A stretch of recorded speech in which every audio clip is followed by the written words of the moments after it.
Bismillah, Assalamualaikum. Halo, kamu lagi mendengarkan audiobook dari novel Assalamualaikum Calon Imam, karya Imam Madani. Yuk, subscribe channel ini untuk dapat notifikasi update, dan terima kasih.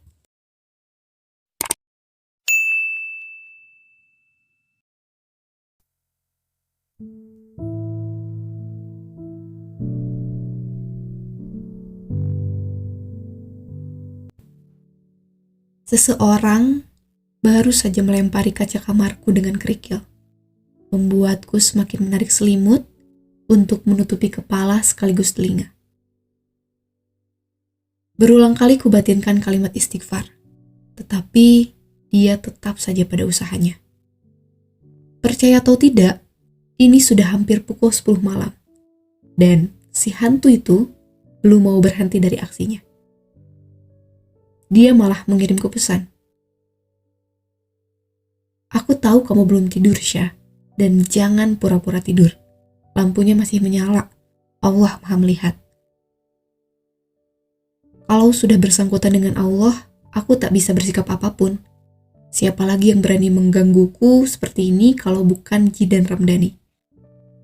Pria yang kupanggil makhluk Mars, pria yang juga rumahnya berdiri megah tepat di samping rumahku.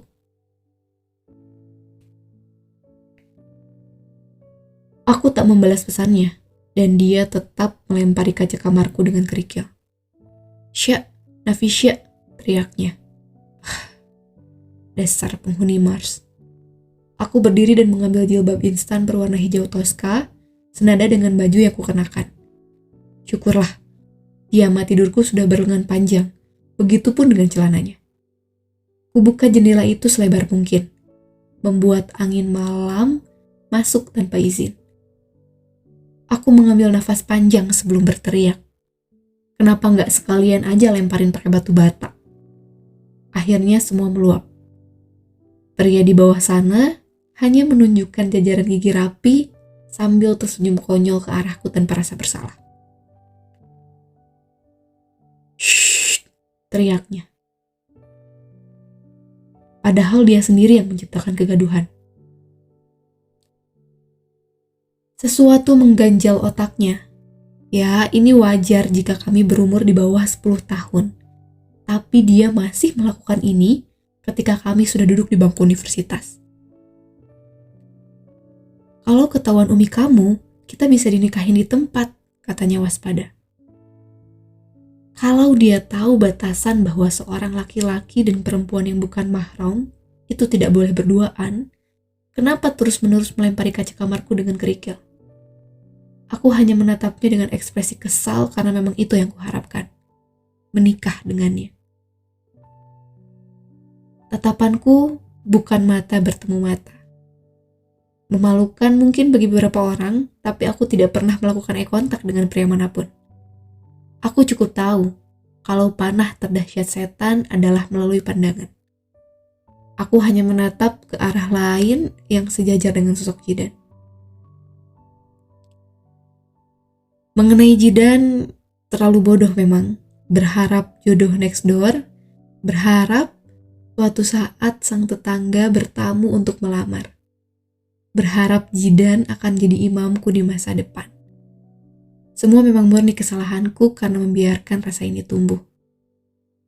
"Syah, rencana tadi siang berhasil," teriak Jidan.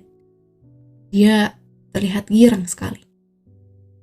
Dia pernah mengatakan bahwa aku akan menjadi orang pertama yang tahu segala keputusan pentingnya.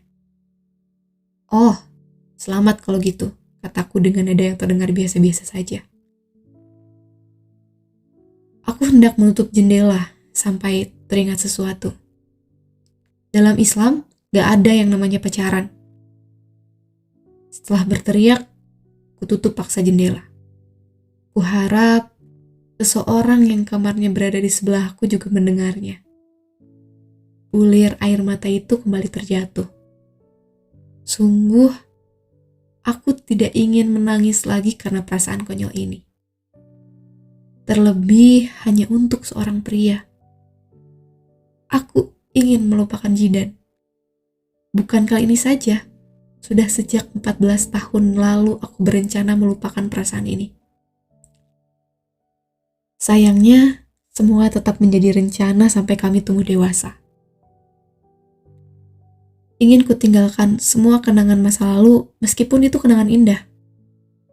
Sekeras apapun berlari, aku tidak pernah bisa meninggalkan masa lalu itu. Ya Allah, kali ini saja. Tolong buat aku melupakan perasaan yang seharusnya tidak pernah ada atau sekadar muncul. Dia mengirimkanku pesan lagi. Sya, kenapa sih? Aku gak pacaran kok. Ternyata respon kakak kamu itu baik. Makanya tadi aku mau ngasih tahu kalau aku mau ngambil langkah selanjutnya. Aku membacanya tanpa membalas pesan dari Jidan. Kumatikan lampu kamar detik itu juga. Pada akhirnya, aku sendiri yang tersakiti karena terlalu berharap. Berharap bahwa Jidan satu-satunya pria yang bisa kupercaya untuk menjadi calon imamku. Harapan yang paling rendah adalah berharap kepada selain Allah. Aku terlalu terlambat dan terlalu bodoh untuk menyadari itu. Lagi-lagi handphoneku berdering. Kamu udah beneran tidur ya? Ya udah, sampai ketemu besok di acara organisasi ya. Selamat tidur, Frozen kecil. Assalamualaikum. Aku hanya membaca potongan-potongan pesan yang dimunculkan panel notification.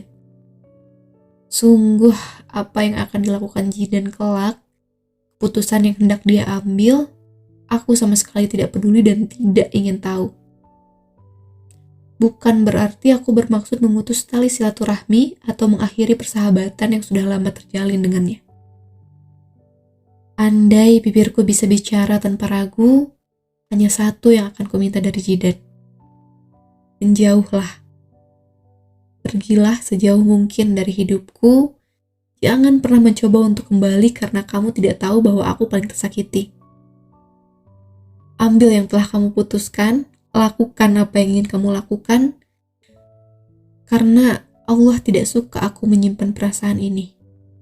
Maka, aku harus melawan perasaanku sendiri. Melawan khayalanku yang telah melewati batas tentangmu.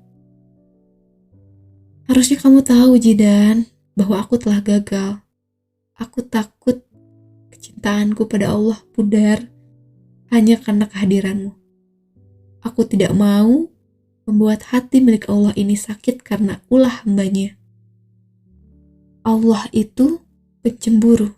Dia cemburu ada nama lain di hatiku, di pikiranku, ataupun di lisanku.